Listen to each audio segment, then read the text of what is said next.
One. Hey guys, welcome back to the Project B-Ball podcast. My name is Akash Jain.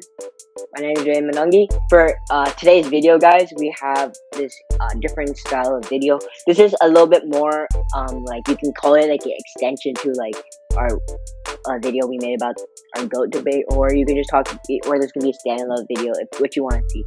One of our arguments in that video is how the change of the play has changed over time and like different shots, and how we can't really talk about different eras and try to compare players when the game is totally different. And we found this cool Reddit post. It's from the subreddit called r/data is beautiful. It's pretty interesting subreddit. This one is the most frequent NBA shot locations. I'm not 100% sure like how they calculated it, but I trust these guys in their calculations for everything. So it starts off in the year like 1997 to 1998 season. So this is pretty much talking about like the ending of the Jordan era, the Kobe era, and then like the beginning and the ends of the LeBron era, right? Like the three decades. So in the beginning, you see it's a lot of like corner shots, like corner jumpers, like corner mid range, right? Yeah, corner mid range shots. There's very minimal shots from at the top of the key. I can notice that in the first, like from 1997 to around 2000. There's like very minimal shots from 2000 from the top of the key, and then obviously like it becomes less threes in 1999. From 1998 to 1999, they actually begin to shoot less threes, right? Yeah, I'm not 100% sure why that is the case. Yeah, that's a little weird, but yeah.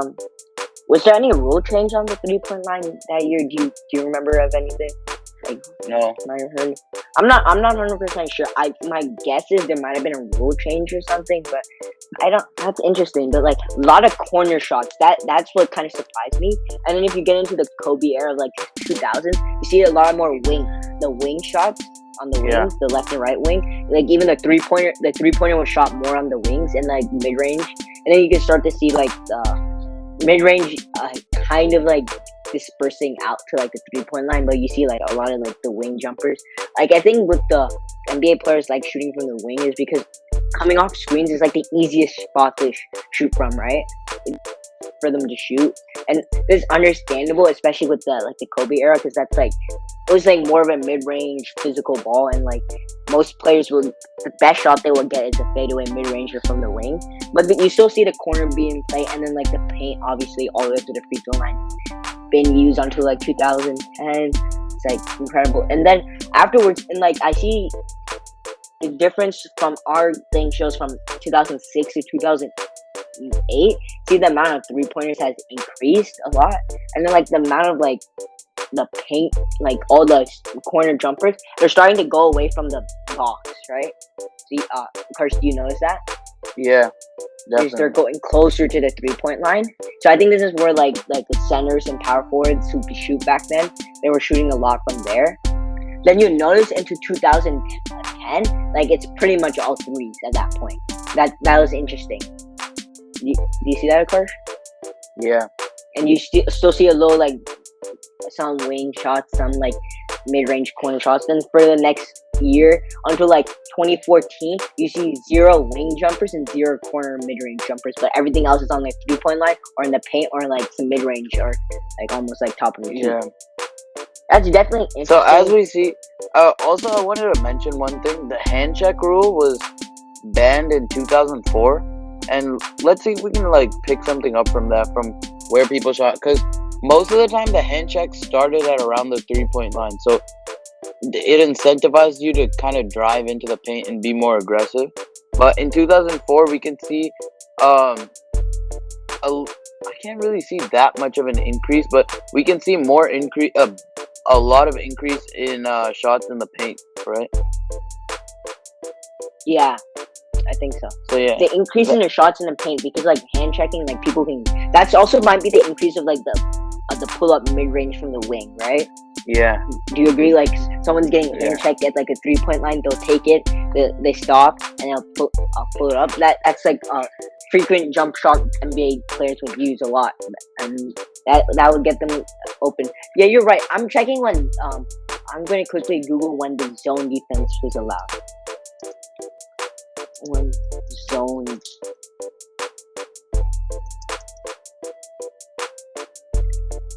And then if you look and like at the end, it's just all 3-point. Like no mid range became like towards like 2014 and above. It's pretty much you see your 0 mid range.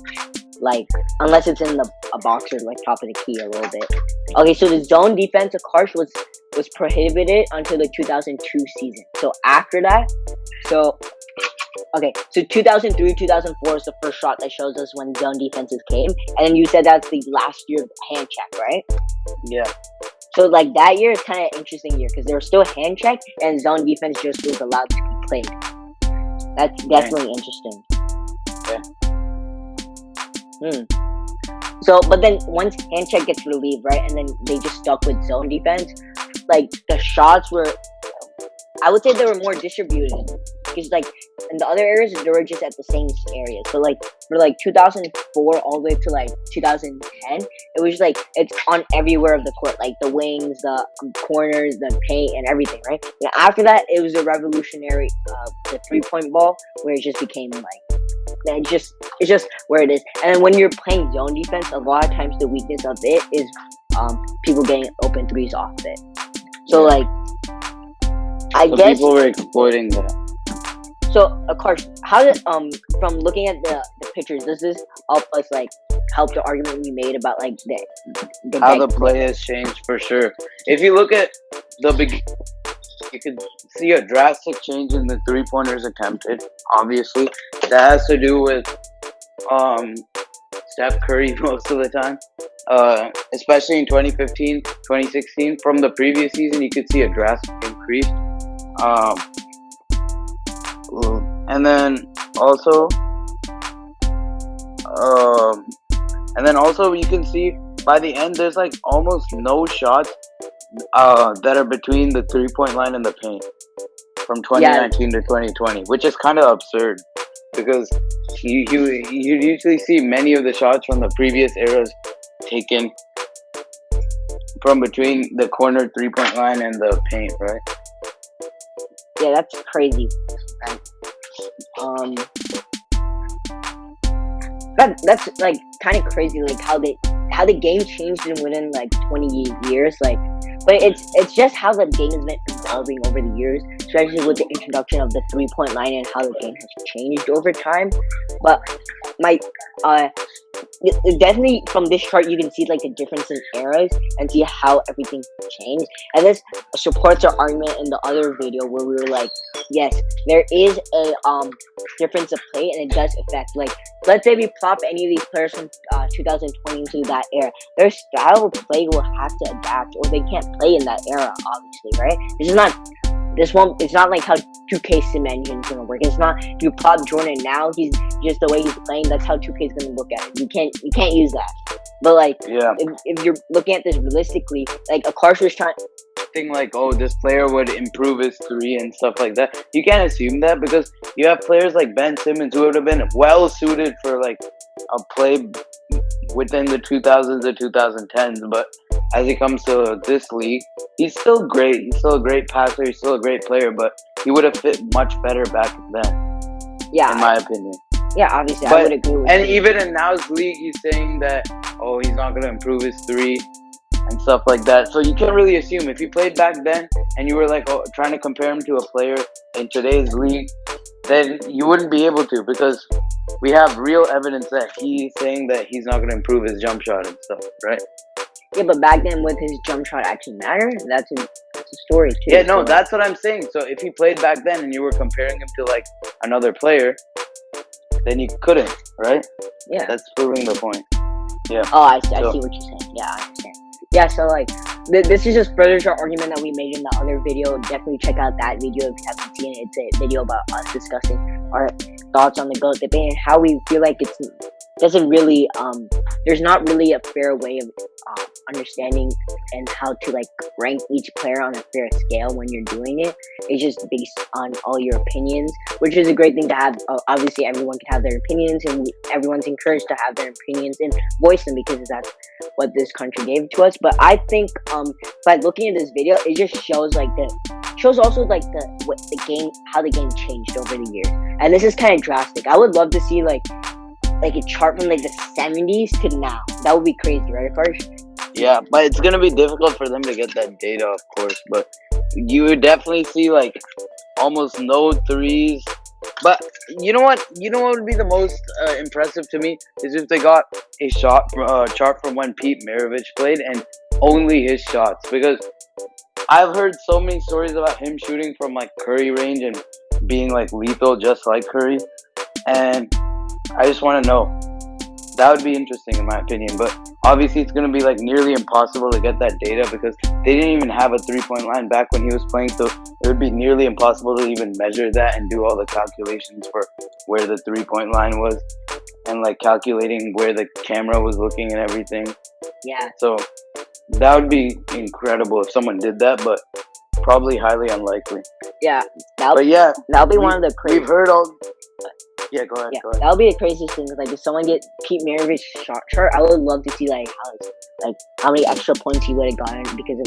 There's stories I watched a couple of YouTube videos and read some articles about how Pete Maravich at his time was people were some of his teammates or some of his opponents were saying that he was shooting from like 20, 30 feet, and that's about the 3-point line now, right? So like, it could change. 3-point line is around 28 feet now, so it's kind of crazy. I've seen people talk about how like he used to launch from there like without any incentive to, like, as soon as he crossed half court he took a couple steps and launched, which is kind of crazy to me. Like, but yeah, that and imagine like if there was an actual 3-point line in his era, how much more would he have practiced that shot? Again, like we said, we can't make any assumptions about that, but it's definitely interesting to see. Yeah. Anyways, this shot chart was extremely informative, and we could have made we did a lot of analysis with it. You want to carry it on, Rudy? Yeah. I think just looking at the shot chart, I think this is more of an eye-opening for everyone to look at. So like, there's some people that would argue like just the reality of the game changing, because I'm pretty sure everyone agrees that the game changed, right? That I think that's obvious, but some people would argue just because the game changed, does it really have that much drastic effect on like if you move players around and stuff like that? I feel like this kind of like helps that argument that it does. You can't really just move around players and show their. Like, these are the tendencies of the players of that year. Like, let's say you take a player from that year and move it to another year, it's definitely gonna mess their game up, and you can't really compare it. And like, it's our assumption that they're gonna fix their player at that point, right? And we can't really assume that without knowing if that's actually true. And we'll definitely never know if that's true because you can't physically do that right now. But I think important takeaway that we should get from this is how it's how the game changes. Just appreciate that this game is still evolving, and I would say it's been changing for the better. It's becoming more of a funner and global sport. Even though in the 90s it became extremely global because of Jordan, it's still being able to carry out because of players like Kobe, LeBron, and everyone who's carrying on the NBA's legacy. I think it just shows that like a different style of ball, and like in the future this might change even more. Like, of course, if you were to predict how would this shot chart look in 2030, what would be your best prediction you can make? I would definitely see more threes, and let's see, the trend has usually been threes that are not in the corner, low-key, because I don't know, I kind of expect to see more corner threes. I don't know about you, but that's the shortest place where you can shoot a three from, and I can see people that are just banking on that corner three. What do you think? Yeah, I see you on the corner three. I think in the future, this is pure speculation, just pure my guess, that the court will get extended a little bit on like sideways point, right? Apart, like on the sides. Because of the traffic shooting side. Corners, right? Yeah. In the corners, they'll extend it, and also they might increase the length of the court. I'm not 100% sure. They're going to add a 4-point. It's my guess is it's probably not going to happen any, like, don't expect it to happen any in the 2 years. Like, this is all speculation on my part. My guess is in the near future a 4-point line might be added just to mix up the game, and then see these charts. Slowly the 3 will become useless, and people are just gonna move to the 4-point line. No, I think that they'll start with the 4-point line in like an all-star game or something.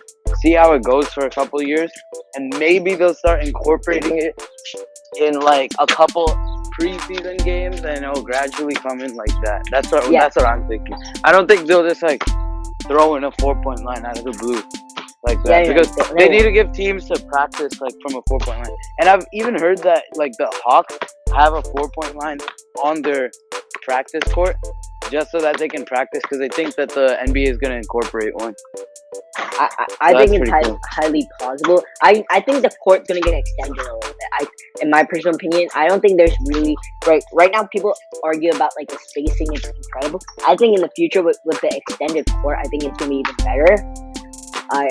I think that's another place where the NBA could go, and this can definitely change like the shooting chart and everything. But if a 4-point line comes about, do you think it will do you think there will ever be a point like how it's in 2020 where it's just 3-pointers and mid and like paint? Do you think it will be like 2030 or 2040 it just be all 4-pointers and paint, or do you think like a 3-pointer is still viable, right? Like even if there's a 4-point line, I still think a 3-pointer is still but then there's gonna be teams like the Rockets.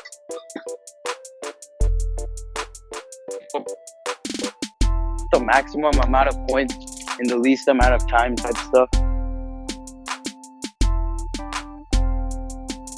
Yeah, for sure. I would agree with that too. You can see teams going to. That's kind of hard. I think. I don't know. What do you think? You think that 3 will still be viable? I would argue, yeah. For the 4-point line. I don't see like the reasoning why it wouldn't be viable when you could take like a 4-point line. Like the 3-point line is like what 20 something feet, right? The 4-point line is probably going to be in the high 20s, low 30s somewhere.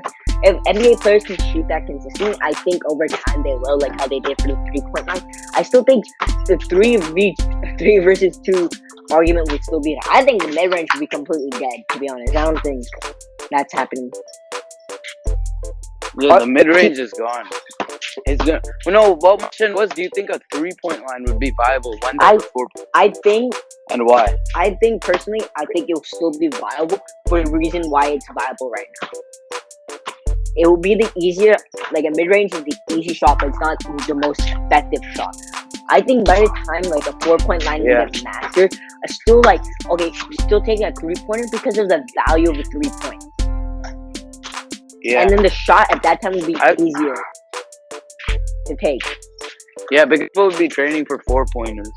Like imagine like a play where you get getting a guard and trying to go for a 3-pointer, and then also getting another guard with the extended corners area, right? And getting a guard to go all the way to the 4-point line. That would be like a deadly play. That would be kind of cool to watch, like a fake to the again, coaches are gonna have to change up their whole playbook. Like when the Rockets brought in D'Antoni, he started with the 3-point shooting, excessive 3-point shooting, which works for them. But yeah, coaches are gonna have to switch up their playbooks a lot if they had a 4-point line. Because is this 4-point line gonna extend to the corners just like the 3-point line does, or is it just gonna stop at like the wings? That's another question to be answered. Like you said, are they gonna make the court bigger? All that stuff, you know? Yeah. So yeah, I think today's podcast was pretty good. That sounds like a place to end it, right? Yeah, I just have a final thought about like the court extending and everything for the 4-point line. I would rather have a semicircle-ish thing that we have now than just like a cut-off like wing thing, right? That's why I agree with like extending the corners and stuff. I feel like that would just change the whole system. Because I still think a 3-point line will still be viable because of like you still get 3 points, and by the time like a 4-point is mastered, still 3 points is worth getting. Like it's like right now we see like the mid range not as worth because you can just go to the bucket and get 2 points, and you can also get a 3-pointer pretty easily now, right? But still in the future, a 4-pointer will be will be able to get in a 3-pointer, and 3-pointer using like it's still 3 points, and at that time most NBA players are all gonna have mastered that 3-pointer and have like mid-range shooting. Like there's like some players struggle on it like less than 40%, but there's some players who shoot 60%. I think in the future we'll see like 60% 3-point percentage and like 40% 4-point percentage from players. It's just crazy to think about like the scoring, like the way the league won.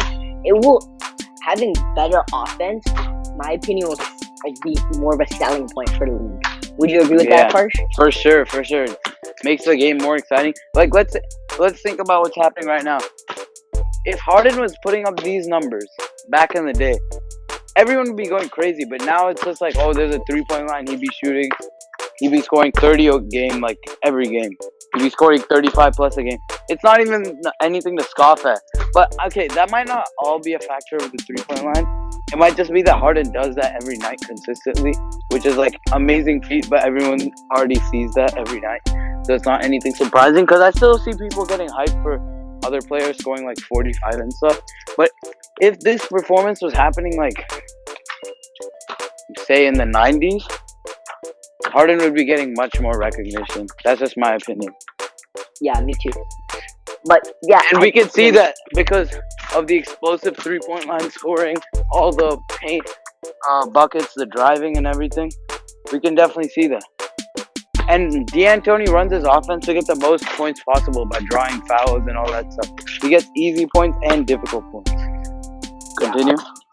Yeah, I agree with that. I think how basketball is going to be sell.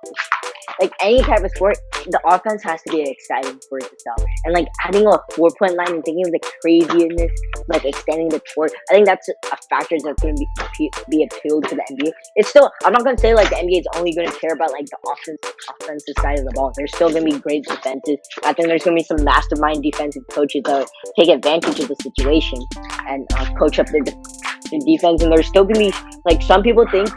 What's your opinion on this? If there's a 4-point line added, it would just ruin the act of playing defense. Yeah, defense.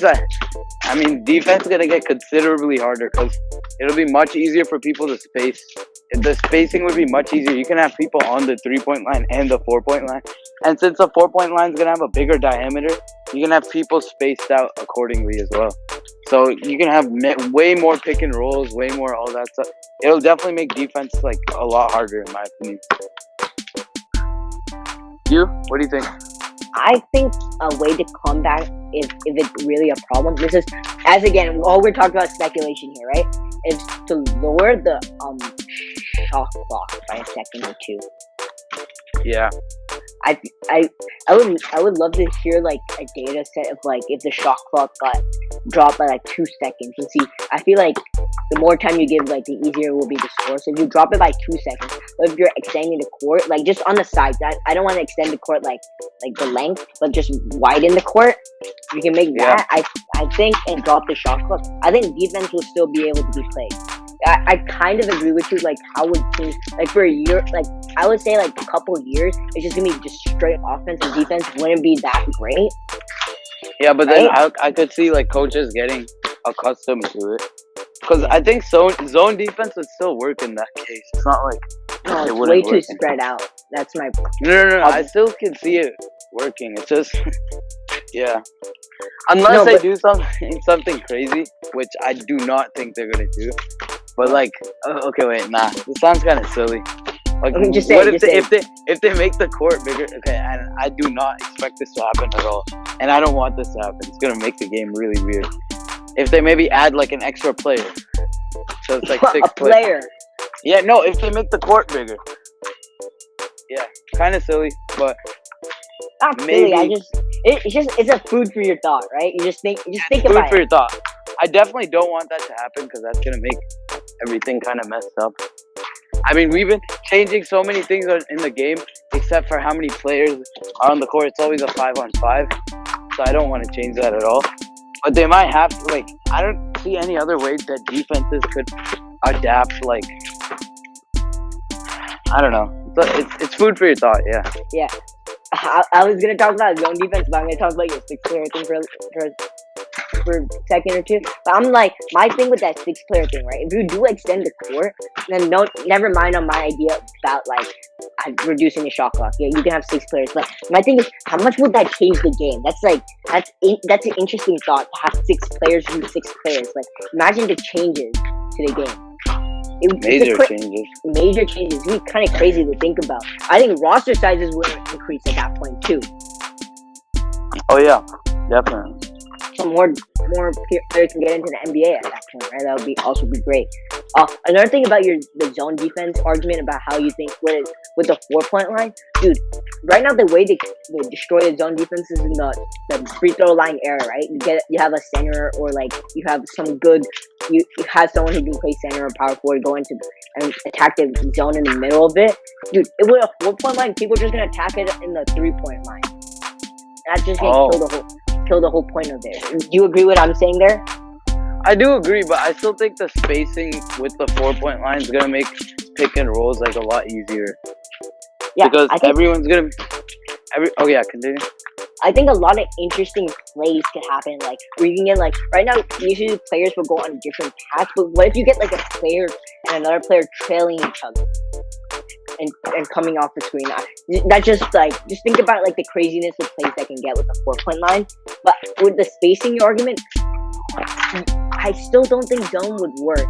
I don't know, with all 5 players spaced out in like a 3-2 or 2-3 zone, how much would that realistically work? Like if you want to do 6-player zone, you'd have to do some type of man zone where like you still stay close to the man that's in your zone area, but as soon as he leaves that area, you switch on. Oh, that's like a football type of style, playing like zone defense in football. Hey, that's an interesting thought. Like if the court is bigger, that's definitely like a way of thinking though. That's a nice idea. Because the football court is massive, so and the players are still the same size as NBA players, but they still cover the court because they do play defense like that. If you think about it. That's extremely interesting. Karsh definitely brought up a big point. This video is getting kind of long, but if you guys want us to make a part 2 to like a what if scenario about like court being bigger and like how teams, coaches, players, extensions, like different rules, how it could affect the game, the global market. If you want a part 2 to this video, definitely like up the video. If you show the support for the video, we'll definitely do another part 2. Karsh, would you be down to do a part 2 with this, with like Working Week? Oh yeah, for sure. This video started off as a simple Reddit analysis, and it got into this. It was pretty cool. In the next part, we can probably talk about stuff like how this would affect ticket sales and how this would affect free agents and everything, and how this would affect how people practice and all that stuff. It could be a big effect. Yeah. I was surprised on how the video turned out. Both of us have interesting ideas. It's just us two right now. Imagine we get like Manav or Goku to come up into the next part. It would just be even more crazy. If you guys definitely want us to do this, we can make this a series. Like every time we have a new idea for how the game can change, make it interesting, we can definitely make a video about it and us talking about it. So I hope you guys enjoyed the first part for this. I think we're definitely going to continue this and make it into a series. We'll try to drop this once in a while. Just fun what if scenarios that are just us thinking about how the game could be changed from where it is now. Don't get me wrong, I love where the game is, where it is right now, but there's always room for improvement, right? Right, of course, you agree with that? Yeah, for sure. Do you have any final thoughts before we end off this first part of this what if scenario? No. Same here. I don't have any final thoughts, guys. Please like up the video, subscribe, tell us in the comment section. We'll save the thoughts. We'll save it for next part, part 2. Tell us any of your crazy or what if scenarios that you think are possible in the comment section. If you like any of them, if any of us agree, we'll definitely mention it in our next part to it. But I would say this has turned out amazing. Thank you guys for listening. Please subscribe to the channel. Bye. Bye.